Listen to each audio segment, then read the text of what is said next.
La tecnología evoluciona cada vez más rápido. No sorprende que ahora investiguen más científicos que en toda la historia junta y utilicen instrumentos y sistemas de comunicación superiores. Nuevas tecnologías como la biogenética, la inteligencia artificial y la nanotecnología han avanzado rápido en las pasadas décadas. Todas parecen converger hacia un mismo objetivo: superar los límites humanos y crear nuevas formas de vida superiores, crear transhumanos. El perfeccionamiento humano. Robert Anton Wilson ha calculado esta aceleración del conocimiento. Él lo llama el fenómeno del Jesús saltador. El fenómeno del Jesús saltador es el nombre que le ha dado a la aceleración de la información a lo largo de la historia. Supe de ello por Alfred Korzybski, un matemático polaco que inventó una disciplina científica llamada semántica general y descubrió que la información se duplicaba el doble de rápido con cada generación. Decía que había que estar preparado para los nuevos cambios y concienciarnos para ser menos dogmáticos y más flexibles para asumir los cambios. Tomó el año 1 después de Cristo como unidad básica para calcular el tiempo que tardaba en duplicarse la información disponible para los humanos, y el resultado fueron 1500 años, lo que lo llevaba a la época en que Leonardo da Vinci tenía 40 años y el Renacimiento estaba en su apogeo. Lo que hice fue llamar a esta unidad Jesús, así que en el año 1 había un Jesús y en el 1500 dos. La siguiente duplicación solo tardó 250 años. Ya se observa el factor de aceleración. Y en 1750 había 4 Jesús. La siguiente duplicación solo tardó 150 años y para 1900 ya teníamos 8 unidades. La siguiente multiplicación por 2 llevó 50 años y en 1950 teníamos 16 Jesús. En 1960, solo 10 años después, pasaron a 32. En 1967 había 64 y en 1973 128. Según los últimos cálculos del Dr. Jacques Vallée, un científico informático, la tecnología se duplica cada año. Pero eso fue hace 5 o 6 años. Alguien ha publicado en Internet que ahora se duplica 2 veces al año. Obviamente, si ahora vivimos más cambios en un año que todos los experimentados en 1000 años, podemos proyectar esa tendencia hacia el futuro y llegar a un momento en el que viviremos más cambios en una hora que en los últimos 20 o 30.000 años. Una situación así es inimaginable. Y lo llamamos singularidad, un contexto en el que se rompen todas las normas. Las religiones modernas han anticipado la singularidad llamándola escatón o el fin de los tiempos. Las comunidades tecnológicas piensan en ella como en una inteligencia artificial o algo parecido. Tome la forma que tome, al parecer estamos en la cúspide de un salto evolutivo radical hacia un orden superior de complejidad que la biología, o la cultura más la biología, nos han proporcionado. Estamos al borde de algo realmente impresionante y desconocido.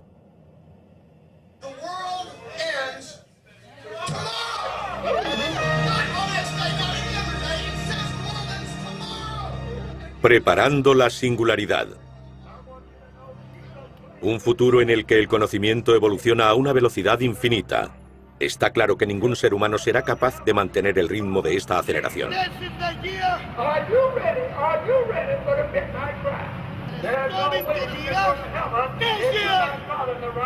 Algunos futurólogos anticipan que llegados a un punto, especies de inteligencia superior se harán cargo del progreso.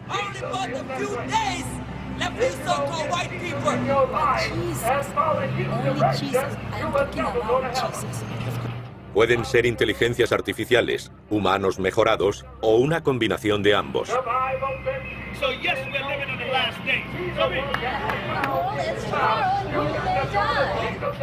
La mayoría de los cálculos prevén este momento entre 2035 y 2045, por lo que no se trata de una situación lejana de ciencia ficción. ¿Cómo afrontaremos semejante futuro?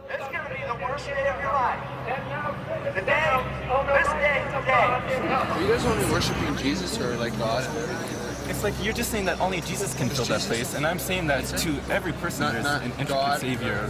You know what I'm saying? It doesn't have to be just Jesus.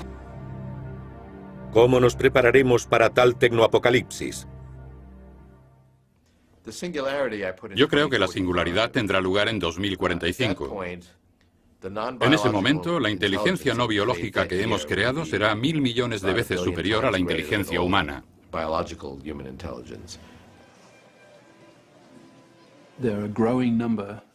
Cada vez hay un mayor número de personas conscientes de que toda esta tecnología llegará en este siglo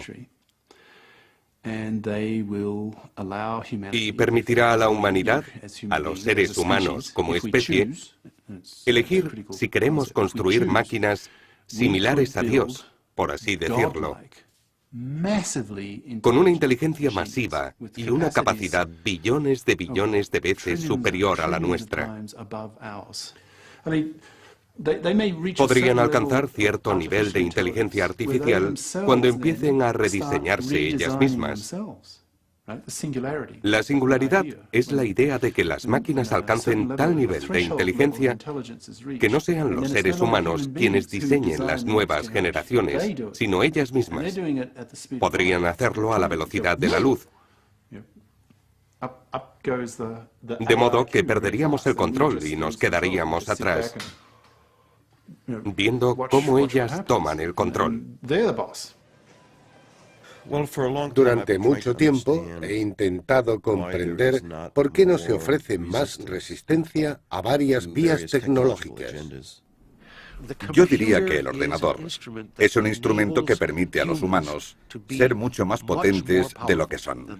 Y todo lo que tiene que ver con la revolución informática me parece muy peligroso. Extremadamente peligroso. De hecho, dentro de 20 o 30 años, veremos la catástrofe. Uno de los problemas del desarrollo tecnológico es que nunca existe un momento para pararse a evaluar, porque todo el mundo piensa que mejora constantemente y que seremos más capaces de resolver todos los problemas que surjan. De ese modo, las evaluaciones y decisiones se posponen indefinidamente. Eso es irracional.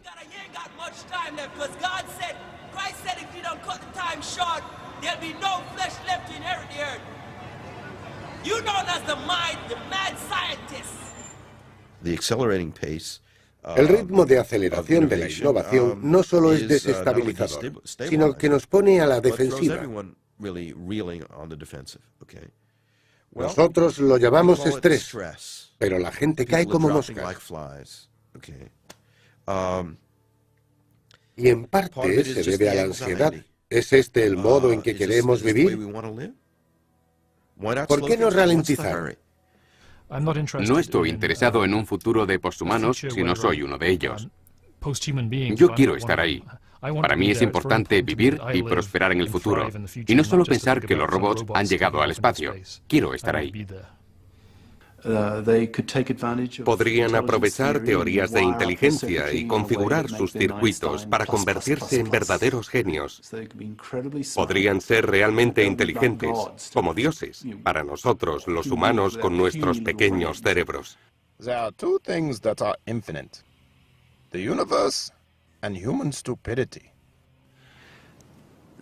La especie humana ya tiene un cerebro demasiado grande.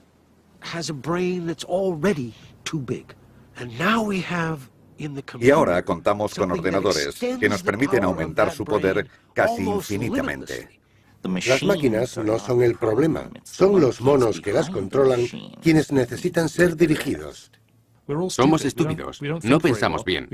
No podemos recordar números de más de 7 cifras y nuestra memoria a corto plazo es insuficiente. No podemos desarrollar largas cadenas de razonamiento sin olvidar dónde empezamos, y todo eso son defectos de diseño. ¿Se trata entonces de mejorar o de reparar un defecto? Eso no importa. Deberíamos emplear la tecnología para perfeccionarnos. Estoy convencido de que estos tecnólogos del Instituto Tecnológico de Massachusetts, en sus elegantes laboratorios de inteligencia artificial, Tienen razón cuando dicen que dentro de 50 años serán las máquinas quienes decidan si quieren tenernos como mascotas o no. ¿Quién sabe si, por el motivo que sea, esas máquinas del futuro podrán decidir: estos seres humanos son una plaga? Son inferiores a nosotros, se interponen en nuestro camino, agotan los recursos que necesitamos para crecer. Vamos a aniquilarlos. No me preocupa. Bueno, sí, pero no me inquieta demasiado la posibilidad de que nos dejen atrás y con suerte nos traten como mascotas.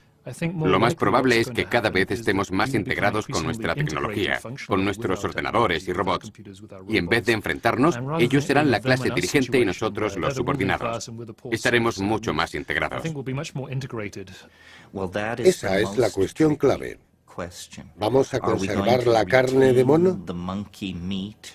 ¿Vamos a aferrarnos a nuestros cuerpos y seguir vinculados al resto de los animales? ¿O vamos a convertirnos en corrientes de electrones sin cuerpo que se mueven en realidades virtuales contenidas en circuitos? Supongo que sucederán las dos cosas.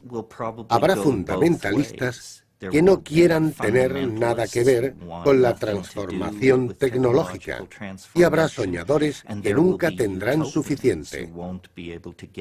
Probablemente esa será la frontera global en la que cada persona tendrá que adoptar una postura. ¿Cuánto de las nuevas tecnologías y sus cualidades reformadoras de la realidad estamos dispuestos a incluir en nuestras vidas? Tendremos cuerpos cibernéticos y mejorados que se cambiarán por sí mismos en vehículos que prolonguen al máximo nuestra existencia, con el mayor placer, el menor dolor y la mayor facilidad y elegancia.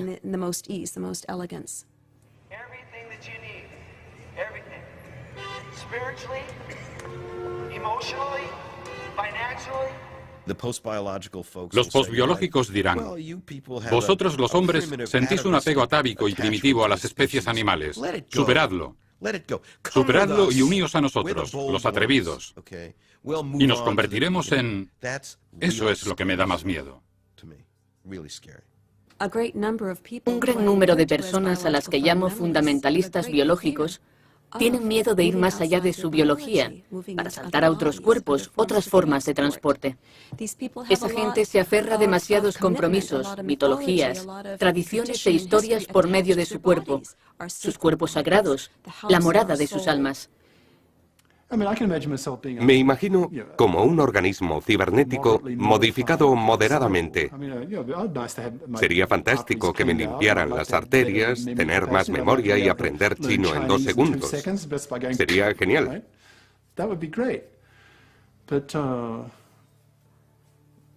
Pero para mí, eso no es nada comparado con esas máquinas semejantes a dioses. Y uso esa expresión deliberadamente. Es una cuestión filosófica si seguirá siendo humano. A mi entender, estará mucho más allá de la biología, pero yo defino al ser humano simplemente como biológico. Ya estamos dando pasos más allá de la biología. No hay un solo órgano en el cuerpo humano, incluyendo regiones del cerebro, para las que no se hayan creado sustitutos, aumentos o extensiones. Y si alguien tiene un páncreas artificial, ¿ya no es humano? Si tiene un implante neurológico en el cerebro, ¿ya no es humano?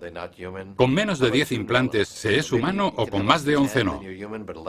Si uno tiene algunos de esos nanobots en el cerebro, que en realidad son ordenadores que interaccionan con sus neuronas, ¿sigue siendo humano? Puede que un nanobot esté bien, pero ¿y si son 500 millones? No sé cómo vamos a detenerlo. Aunque espero que, cuando hayamos acabado con la mitad de la vida humana en la Tierra, debido a un error tecnológico u otro, o una combinación de ellos, por las enfermedades que crearemos, los venenos que produciremos, o por el calentamiento global, cuando una de estas cosas destruye la mitad de la población humana, la otra mitad diga: vaya, hemos ido demasiado lejos. ¿Qué hacemos ahora? La humanidad se extinguirá, pero será una especie de pseudoextinción, ya que lo que haremos será alterar nuestra propia biología para transformarnos. Cambiaremos de una forma radical e imprevista, lo que significa que el Homo sapiens, tal como lo conocemos, dejará de existir. Eso tiene que ser una forma de locura, una forma de tecnoceguera, querer acabar con la especie humana y transformarla en una especie mecánica. Podría decirse que es un especiecidio, la destrucción de una especie, frente a un deicidio, o la destrucción de un dios. Si decidimos no construir esas inteligencias artificiales, eliminamos la posibilidad de crear dioses. Sería como la muerte potencial de un dios. ¿Y qué es peor? Es un suicidio. Es un ecocidio. Creo que muchos han empezado a darse cuenta y pedirán que se marquen algunos límites. Pero no puede detenerse porque es un frente muy amplio que avanza inexorablemente. La genética es solo uno de sus aspectos, la informática otro, las comunicaciones otro. La vida está cambiando y lo hace cada vez más rápido. ¿Deberíamos pararla? ¿Deberíamos detener el coeficiente de inteligencia artificial en un nivel determinado? ¿Deberíamos legislar los límites globalmente y no permitir a ningún robot, a ninguna inteligencia artificial sobrepasar esos límites? ¿Creen que va a suceder algo así? Yo no lo creo. No creo que eso vaya a pasar.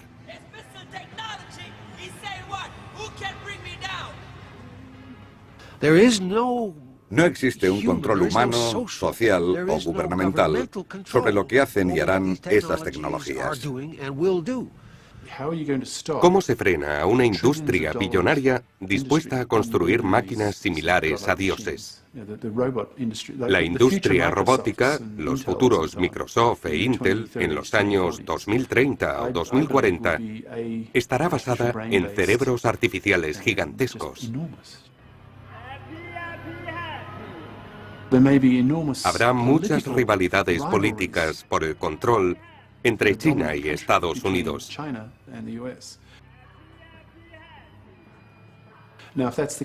Si ese es el caso, el desarrollo de esta inteligencia artificial no dejará de crecer. Aunque sea secreta, aunque la población empiece a rebelarse contra ello, porque estará muy molesta.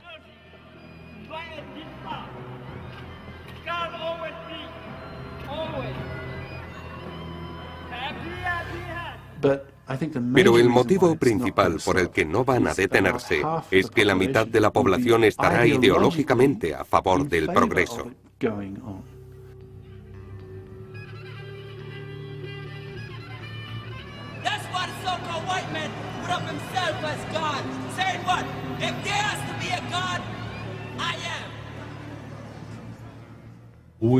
Vamos a convertirnos en dioses, punto. A quien no le guste, que se aparte. No tiene que contribuir, no tiene que participar, pero tendrá problemas si intenta interferir en el proceso de mi conversión en Dios. Porque habrá problemas, habrá guerra. Por un lado, estamos construyendo dioses, y es increíble, inspirador, revitalizante y un buen objetivo para la humanidad, ya que el universo es muy grande. Pero por otro lado, está el riesgo potencial de que toda la especie humana acabe aniquilada por esas criaturas superiores.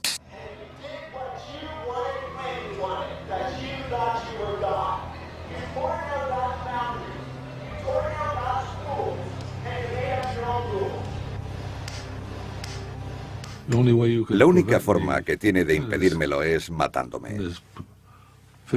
Y si intenta matarme, lo mataré.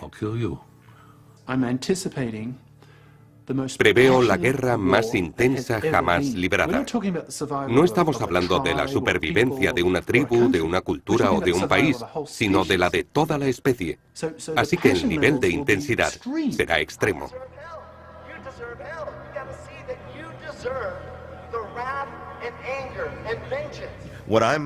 Hablo de una nueva forma de abrazar nuestra existencia. Habrá problemas y será finita. Pero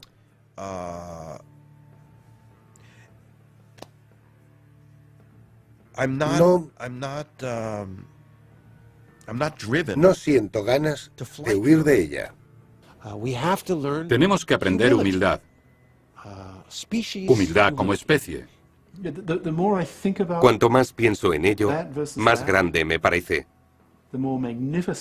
Porque su potencial es inmenso. 1.000 millones, 6.000 millones de personas eliminadas, a escala cósmica no supone nada. Pero de forma independiente, es absolutamente monstruoso. La mayoría de la gente puede anticipar el horror. Es un concepto fácil de entender. Muchas personas mueren atropelladas cada día, pero multipliquemos eso por 1.000 millones. Es relativamente fácil de comprender, pero mucho más duro. Es muy emocionante porque algo va a suceder.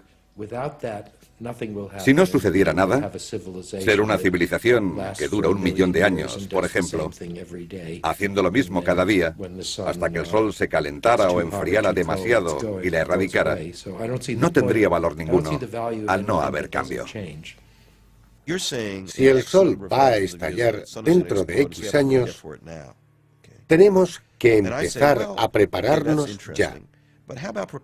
Pero los detractores argumentan que también hay que prepararse para el impacto tóxico que sufre actualmente nuestro planeta o solucionar los problemas de la gente sin hogar y sin comida. La explosión del sol puede esperar.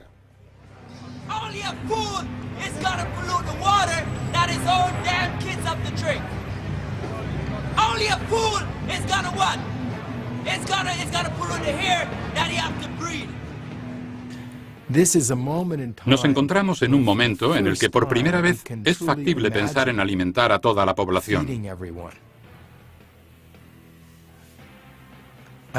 Es algo totalmente nuevo, sin precedentes. Podemos mantener a más humanos. Podemos luchar contra las enfermedades infantiles, por lo que hay más gente que vive más tiempo. ¿No es maravilloso? Pues no lo es. Ese es exactamente el problema. Hay demasiada gente que vive demasiado tiempo y agotan los recursos de la Tierra para la especie humana. Una especie de los 1.000 millones que existen está agotando los recursos necesarios para su mejora material.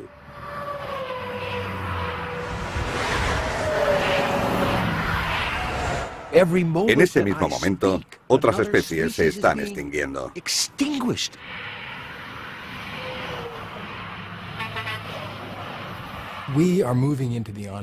Nos adentramos en lo desconocido y vemos las posibilidades de catástrofe. Pero nuestra reacción inmediata es pensar, deberíamos frenar el desarrollo de algún modo, pero no podemos. Hemos iniciado una carrera en la que no podemos parar, porque si lo intentamos, será totalmente insostenible.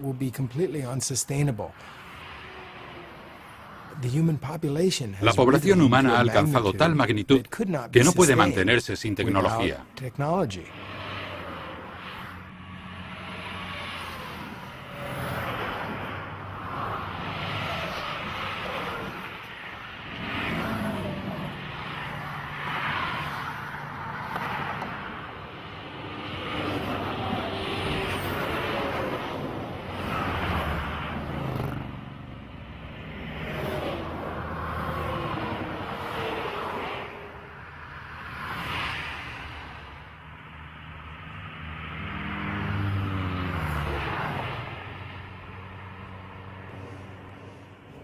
Lo que hacemos ahora es establecer pequeñas comunidades con pequeñas tecnologías.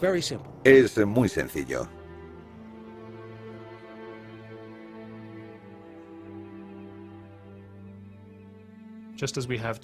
Igual que los Amis fijan su cultura en el nivel tecnológico de finales del siglo XIX, existirá un grupo que podríamos llamar humanis, que querrán seguir siendo humanos y pensarán, mantenemos la conexión a Internet, pero no queremos implantes cerebrales ni aumentar nuestra inteligencia para mantener el nivel tecnológico actual.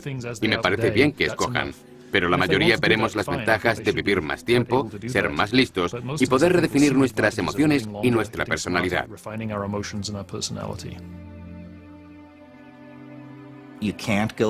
Uno no puede retroceder ni estancarse, porque se quedará atrás. Llevamos 15.000 años recorriendo este camino tecnológico y ahora es demasiado tarde para echarse atrás e intentar tomar una nueva dirección. Nuestras manos, nuestras mentes, fueron creadas para la manipulación de la materia y la creación de la tecnología, así que hay que abrazarla. Creo que el futuro es maravillosamente excitante y brillante.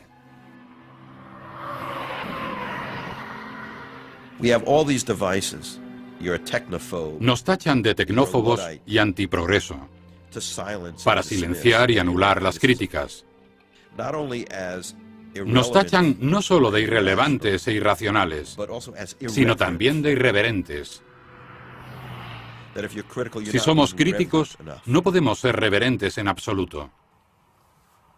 ¿Por qué uno de mis objetivos es dar la voz de alarma e intentar generar un debate? En primer lugar, porque soy ambivalente. Si fuera 100% partidario, haría mi trabajo sin decir absolutamente nada, porque estaría a favor de la tecnología. Pero cuanto antes aparezca, menor es el tiempo de transición. Y una vez se introduzca en nuestra sociedad, no podremos hacer nada para apartarla.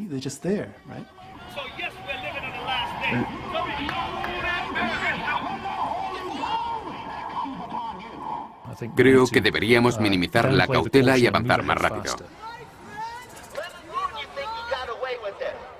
El debate será cada vez más intenso.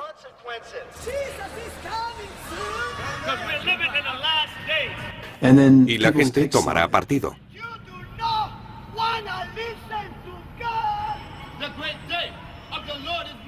Empezará a haber asesinatos, sabotajes,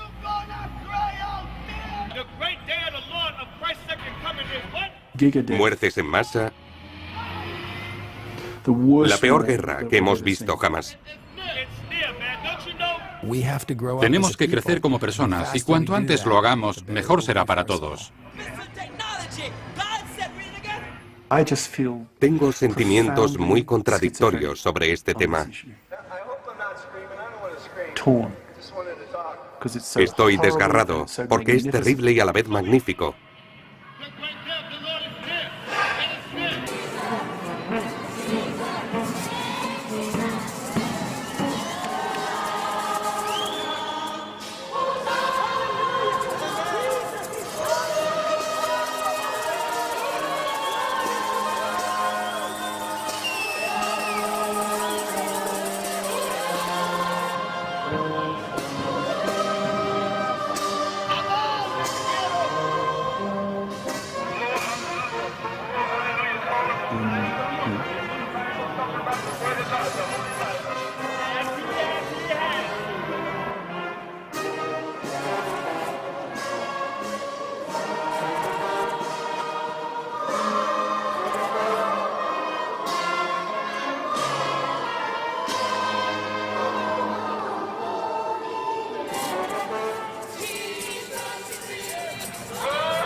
No creo que vayamos a retroceder.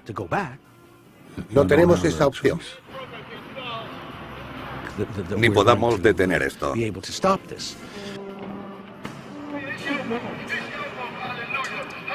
¿Vamos a parar esto? ¿Vamos a negar la creación de tanta magnificencia? No tenemos esa opción. ¿Todas esas cosas tan increíbles que podríamos crear en el futuro? Sería una tragedia. Sería terrible hacer algo así. Podrían hacer cualquier cosa. Podrían ser inmortales.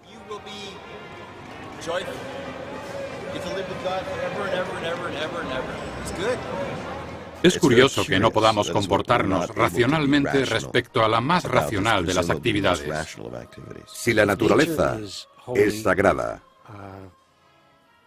la tecnología debe ser diabólica.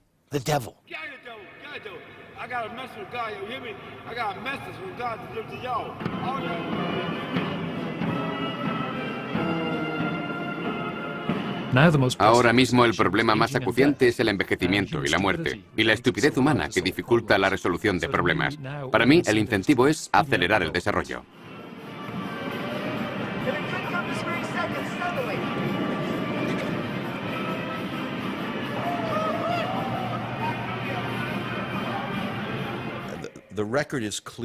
La historia es clara. Los seres humanos no son capaces de utilizar su tecnología de una forma segura. El potencial de error es enorme, a menos que nos reinventemos a nosotros mismos. Creo que la solución que tenemos es la misma que tuvieron los ludistas. Coger un martillo y destrozar las máquinas que nos acechan y que terminarán por destrozar nuestras vidas.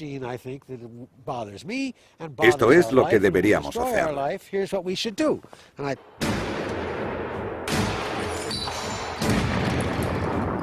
Since 1978, the Unabomber has struck 16 times, killing 3 people and injuring 23.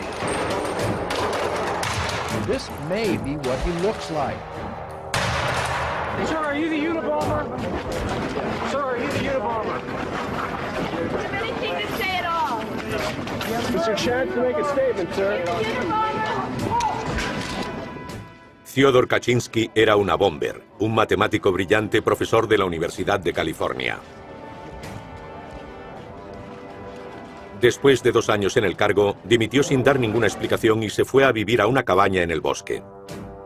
Desde allí formó un pequeño grupo terrorista que enviaba cartas bomba a científicos e impulsores de la tecnología, convirtiéndose en el enemigo público número 1 de Estados Unidos, el Bin Laden de los 80 y 90. En su manifiesto publicado por varios periódicos importantes arremetía contra la sociedad moderna. Decía, si los científicos logran crear máquinas inteligentes, el destino de la raza humana estaría a merced de las máquinas. Sostenía que los aspectos positivos y negativos de la sociedad industrial y tecnológica no pueden separarse. Por ello declaró la guerra a la sociedad moderna. La destrucción del sistema debe ser el único objetivo de los revolucionarios. Las fábricas deberían ser destruidas y los libros técnicos quemados. La alternativa propuesta por Kaczynski era regresar a la naturaleza o naturaleza salvaje, como él la llamaba, porque entendía que eso implicaba alcanzar la justicia social, la sanidad y el bienestar. Estoy convencido de que Unabomber decía lo que pensaba mucha gente. Solo que se atrevió a dar un paso más y, como decía en su manifiesto, para ser escuchado tuve que matar a gente. O tuvimos, porque también lo escribió en nombre de su grupo. Tuvimos que matar a gente. Es un pensamiento horrible, pero cierto. ¿Cómo conseguiremos espacio y atención para esos problemas? Kaczynski lo hizo matando a gente. Pero puede que haya mejores formas de hacerlo. No lo sé. ¿Qué podemos esperar en las próximas décadas? Las perspectivas tecnológicas suscitan terror y esperanza en la gente. Un debate racional sobre el futuro parece imposible. De hecho, tal discusión, por definición, está más allá de nuestra capacidad humana. ¿Somos aún demasiado humanos para estar preparados para convertirnos en transhumanos? Es un enorme privilegio vivir en esta época y ser parte de este movimiento. Pero también es un momento difícil, no lo niego. Lo veo como un dolor de parto. Se va a producir un cambio y nosotros avanzamos por el canal del parto, con mucha sangre a nuestro alrededor. Es un proceso difícil, pero es un nacimiento, no una muerte. Y cuando los humanos del futuro consideren esta época, cientos de años después, no la verán como el momento en que malgastamos los recursos del planeta cuando lo destruimos. Lo verán como el momento extraordinario en el que desarrollamos la tecnología básica para su sociedad.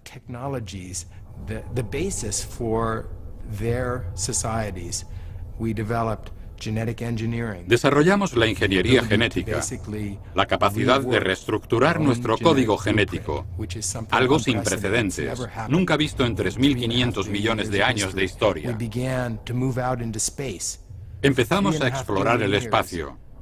A lo largo de la historia, la raza humana se había limitado a vivir en la superficie de un planeta y de repente salimos a conocer el universo. Y otra de las cosas importantes sucedidas en nuestra era es la inteligencia artificial, la informática. De repente, un material inerte empieza a alcanzar un nivel de complejidad que rivaliza con la vida misma. Son 3 logros sin precedentes en la historia de la vida que se producen ahora, y no es extraño que se estén sacudiendo y volviendo nuestro entorno del revés, provocando extinciones y otras cosas. Aún así, esta será la base no solo de los próximos 100 años, sino miles, decenas de miles e incluso millones de años. Y veo un largo futuro por delante. Alguna gente empieza a prepararse para formar parte de la era transhumana.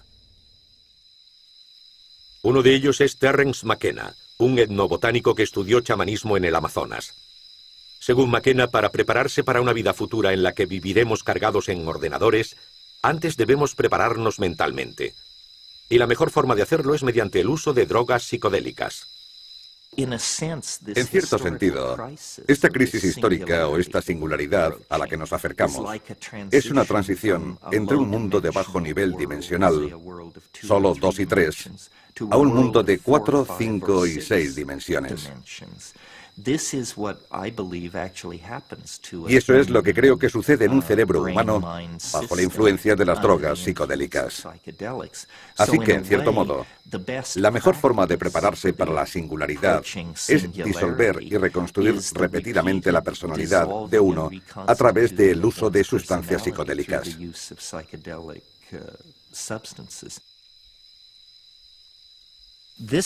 Esta es una de las nuevas drogas psicodélicas más interesantes del mundo. Es la Salvia divinorum, la planta que dará forma a las próximas décadas del nuevo milenio.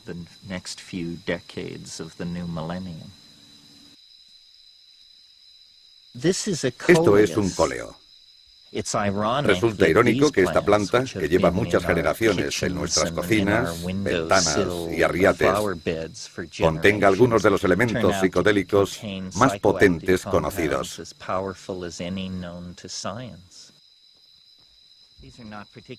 Esta planta no es interesante como droga, pero es realmente extraña.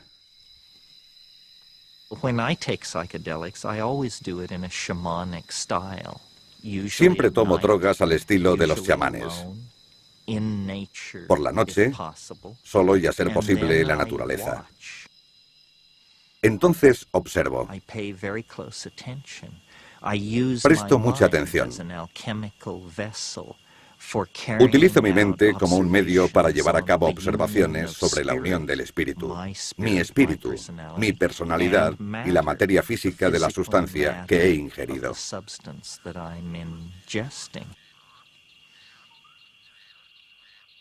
Ninguna experiencia humana es más parecida a la singularidad que la producida por las drogas psicodélicas.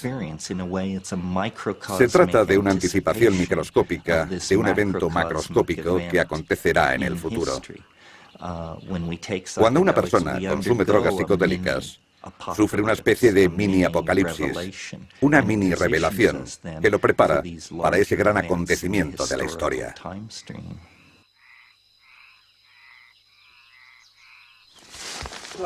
Vamos a subir aquí. Esta es una de las plantas más interesantes del jardín. Es la Psychotria viridis y provoca visiones. Cuando se combina con ayahuasca en estado líquido, la experiencia dura de 4 a 6 horas. No es tan intensa como cuando se fuma. Fumarla es la experiencia más intensa a este lado de la tumba.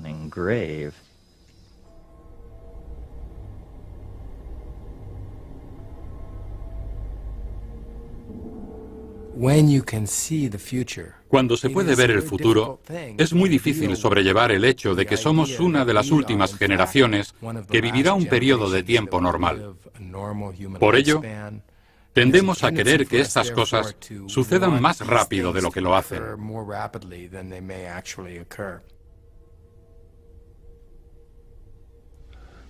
Este es el principal desafío intelectual, el rejuvenecimiento. ¿Cuánto vale eso? Mucho dinero. De hecho, cuando se llega a mi edad, se comprende que vale todo el dinero del mundo. No creo que la gente de hoy viva lo suficiente. Se tardan 50 años en entender las matemáticas modernas. Avanzamos hacia la prolongación de la vida. Ese es el objetivo. No queremos morir.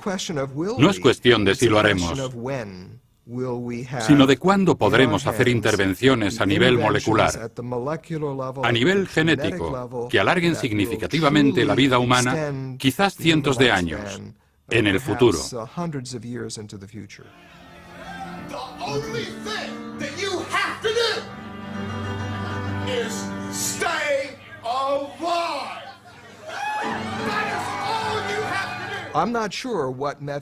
No estoy seguro de qué métodos funcionarán, pero si vamos a vivir hasta que esos métodos estén disponibles, más vale que hagamos todo lo posible para protegernos y llevar un estilo de vida saludable. Y eso incluye comer adecuadamente, tomar vitaminas y minerales y hacer ejercicio. Todo el mundo debe hacer aproximadamente media hora de ejercicio al día y reducir el estrés, porque esa es otra de las cosas que acortan la vida. Mejorar nuestro estilo de vida es una parte muy importante de lo que yo llamo el plan puente. Son recomendaciones que hay que aplicar a nuestras vidas para poder llegar al momento en que todos esos magníficos avances científicos y médicos sean posibles. Alguna gente dice que si viviéramos 1000 años o incluso 200, no tendríamos nada que hacer y nos aburriríamos. Que no tendría sentido. Pero yo digo, ¿cómo podemos saberlo? Puede que nos aburramos y puede que no. Si lo hacemos, podríamos dejar de tomar los medicamentos o tirarnos por un barranco. Pero, ¿cómo saberlo? Deberíamos probarlo. Mi segundo argumento es, ¿cómo podría aburrirme de pasear en barca? ¿Qué hay mejor en la vida que navegar por el río con una cerveza en la mano y un palo en la otra? Yo podría vivir 1.000.000 de años sin aburrirme jamás de hacer esto. Por supuesto, mucha gente no será capaz de vivir lo suficiente para beneficiarse de estas terapias.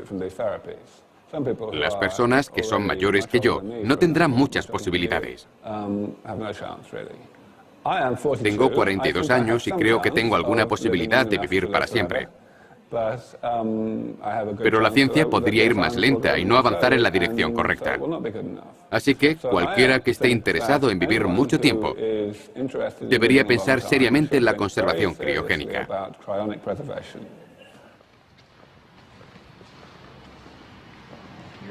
Aquí están los tanques. Cryonics. There is experimentation now with the possibility that a body might be frozen and revived. If the frozen traveler awakes, what will he find? The advance of science tempts us to speculate on the nature of the world which lies ahead. Nos hablaron un poco sobre la idea de la criogenia y nos pareció fantástica. Creo que es genial. Uno muere y regresa para ver cómo es el futuro. Yo creo que es una pérdida de tiempo. Puede que sea porque soy mujer, no lo sé.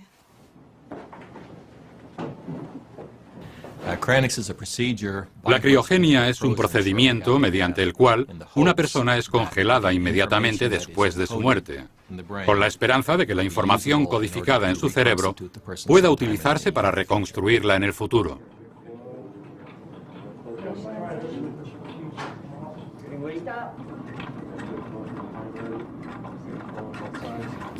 Algunas personas solo conservan su cabeza.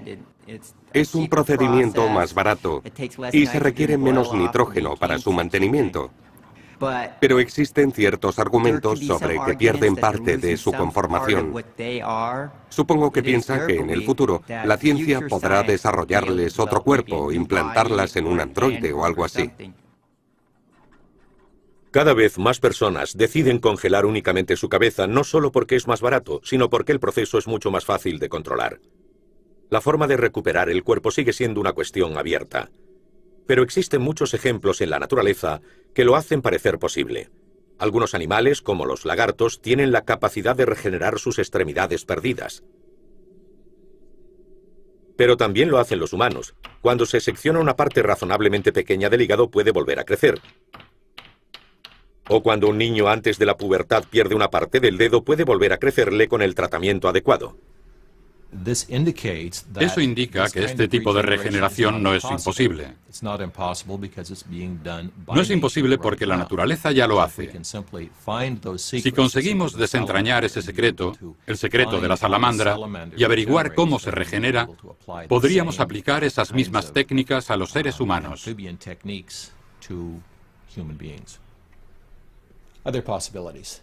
Otras posibilidades. Podríamos tener cuerpos mejorados, quizás de metal, muy diferentes de los que vemos actualmente, pero con la misma mente. Y con esa mente, en un cuerpo de metal, podría ser capaz de caminar en planetas más masivos, como Urano, por ejemplo, o Júpiter. Esa es otra posibilidad. También podríamos vivir dentro de un ordenador, en un mundo virtual, una realidad virtual, en cuyo caso no tendríamos problemas con el espacio. Podríamos meter a toda la raza humana en ese ordenador de ahí.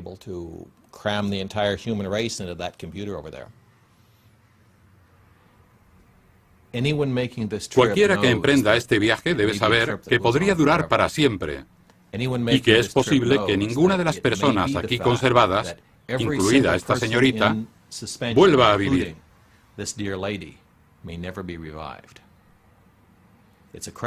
Es un riesgo, pero no existe otra opción. ¿Listo? Sí. Vamos bien.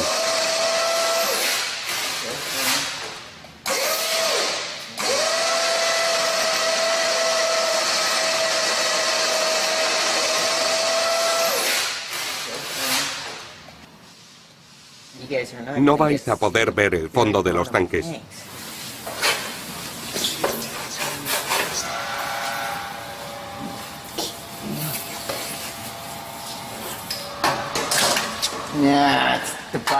Esa es la parte biológica. Lo sé por el peso.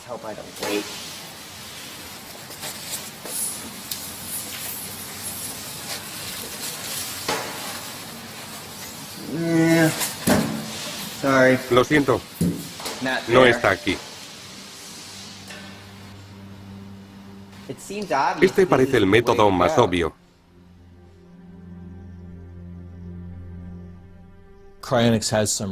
La criogenia implica ciertos aspectos religiosos, ya que en cierto modo, nuestro cielo es el futuro y nuestro Dios es la tecnología.